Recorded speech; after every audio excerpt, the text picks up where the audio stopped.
Greetings everyone, today I've got something super interesting to show you from 7Artisans, their 24-96mm T2.9 Super 35 Cine Zoom lens. Its nickname appears to be Sprite. I hope the Coca-Cola company doesn't mind.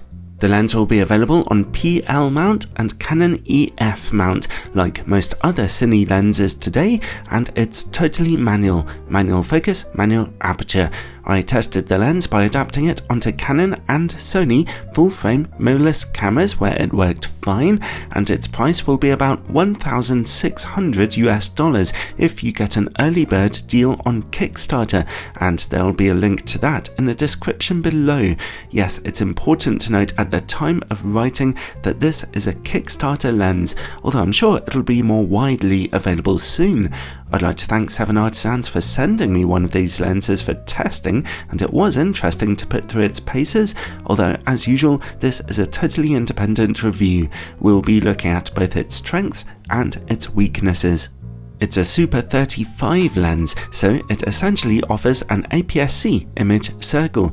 Its focal range is the full frame equivalent of 35 to 140mm on Super 35 or 36 to 144 on aps-c. Here's how its image looks on a full frame camera for you. You actually get full coverage here when you're zoomed in, but zoom out and those borders suddenly appear. Still, if you're working with a full frame camera, you could always shoot full frame just when you're zoomed in, which is a nice little bonus, potentially. This lens's unique selling point is that it is potentially fantastic value for money if it's any good. About $1,600 for any lens, even manual focus, with such a long zoom range and a T2.9 brightness is unheard of, especially considering it has a fully fledged Cine lens body. That price is about half of any of its nearest competitors, so even if its optics aren't so great, then it'll still be of interest to video makers on a budget. Still, it'll be interesting to see what compromises 7Artisans have had to make here. As you'd expect, this lens is big, and at about 2.2 kilograms or nearly 5 pounds, rather heavy. The build quality is excellent though. It's all metallic and built to tight tolerances with smoother, clearly labelled controls and control screw fittings across the body, but not much in the way of weather sealing. I believe the rear mount is changeable here, although I'm not sure, but 7Artisans have certainly mentioned that a 1.5 times teleconverter will be available for the lens. At the bottom we get a tripod mount with the larger 3/8 of an inch threaded hole. It would have been nice to have a 1/4 inch hole in there too. You may need an adapter for your tripod, although thankfully they are easily available on eBay. At the rear we get a geared aperture ring from T2.9 to T22. It moves smoothly and evenly with an appropriate amount of resistance, but the T numbers are not spaced out evenly. If you turn its surrounding metal ring, it'll give you the full frame equivalent depth of field. Incorrectly marked T stops, that should be equivalent F stops. These markings are visible on both sides of the lens. The iris mechanism has 13 blades to it.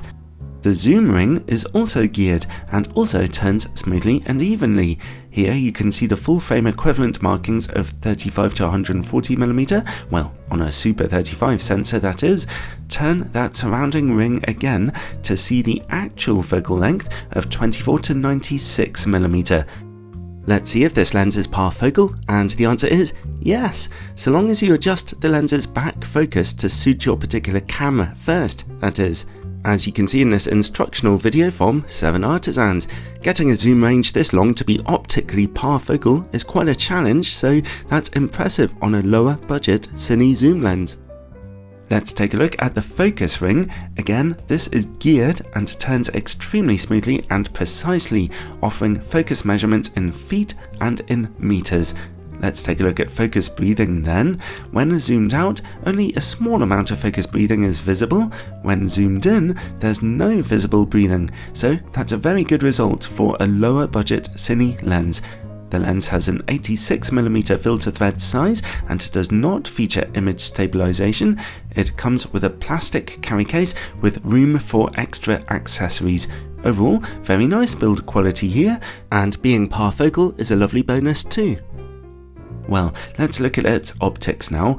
I'm going to really challenge the lens by adapting it onto my Canon EOS R7 for this test with its 32.5 megapixel aps-c sensor. That's about the resolution of 8K video footage. 4K footage, by the way, is just over 8 megapixels, so much less demanding. I'm putting this lens through the most challenging scenario it could face. I've put the equivalent 4K image on the right here. Let's start at 24mm and T2.9. The lens's minimum focus distance is a slightly long 1 meter, so I wasn't quite able to get the whole test chart in here. In the middle of the image, contrast is good enough and the lens is slightly soft, but this is easily good enough for 4K video. Corner image quality gets quite soft, with high chromatic aberration on contrasting edges.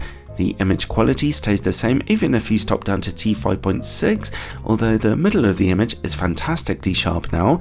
Here's T8, again from the middle to the corners, sharpness is about the same, and here's T11. So, at the widest angles, the lens suffers from soft corners when shooting at the highest resolutions, and they won't look perfect at 4K either, but the center section is certainly good enough. Let's zoom in then to 50mm. At T2.9, the lens is a bit soft in the middle, although again, this is good enough if you're shooting at 4K. Corner image quality is a little softer, but the picture is still holding up, just about. Stop down to T4 and the corners look marginally better. The middle of the image is looking decently sharp now, and if you stop down to T5.6, image quality looks excellent there. And the corners are looking very sharp too, although their contrast is a little lower. Stop down to T8 or T11 if you like, but there's no further improvement. Still, it's nice to see that, at least at 50mm and stop down, the lens is capable of resolving 8K, well, just about. Finally, let's zoom all the way into 96mm. Oof. At T2.9, we are seeing serious problems in the middle of the image. This sharpness will be good enough for 1080p footage, but not quite for 4K. The corners look even worse, and chromatic aberration is introduced here. Stop down to T4 for more clarity and contrast in the corners, although they're still pretty soft. The middle of the image looks way better at T4, but it's still slightly soft. At T5.6, the middle of the image becomes fairly sharp now, and that's as sharp as the middle gets. The corners, again, see an improvement and are now good enough for 4K shooting, but a little soft for 8K. T8 and T11 look just the same. Okay then, overall, what a roller coaster that was. The lens is always sharp enough for shooting 1080p footage. It's just about good enough for 4K video work, so long as you stop down a bit when you zoom in and the corners aren't always great. The lens is not appropriate for 8K video work, although admittedly at 50mm, if you stop down a bit, you will be covered. Then again, there aren't many Super 35 video cameras available with 8K sensors at all at the moment. I was just testing the lens at this resolution to future-proof this video. Okay, well, let's move on and look at distortion and vignetting, again on an aps-c sensor. At 24mm, we see a small but noticeable barrel distortion. At T2.9, there is some noticeable vignetting too, but stop down to T4 and those corners quickly brighten up. Zoom into 50mm and that distortion goes away, and vignetting becomes very low. At 96mm, we see a small amount of pincushion distortion, but not much. Vignetting is low here too, but stop down to T4 and any corner darkness at all is gone. Overall, this is actually a very good performance for distortion and vignetting. The lens has clearly had some effort put into its optical corrections. Let's see about work against bright lights. Here too, we get a better performance than expected for a budget lens. Flaring is visible at T2.9, but not especially strong. From such a zoom lens, I was expecting things to be far worse. Let's take a look at bokeh. Further good news here is that out of focus areas in the background or foreground look lovely and soft, even rather difficult backgrounds. Good. There were a couple of other optical areas that I ran out of time to test, I'm afraid, as I'm going off on a big secret press conference this week. You will find out more soon, but for now, all I can say is that the 7Artisans 24-96 T2.9 is an incredibly ambitious lens for its relatively affordable price, and it both succeeds and fails in various areas. The positives are that it has great practical build quality with very low focus breathing, and a big advantage is that this thing is also parfocal. Well, once you set the back focus, it also looks absolutely badass. I love its aesthetic design, not that that's top of the list of priorities.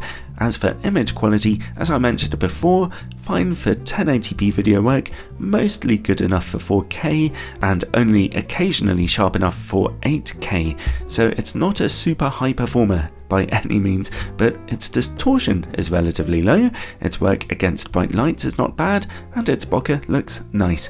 So, considering its very low relative price, the lens's performance is acceptable if you're aware of its limitations, and with its flexible zoom range and bright aperture, it could potentially make itself pretty useful on any low budget shoot.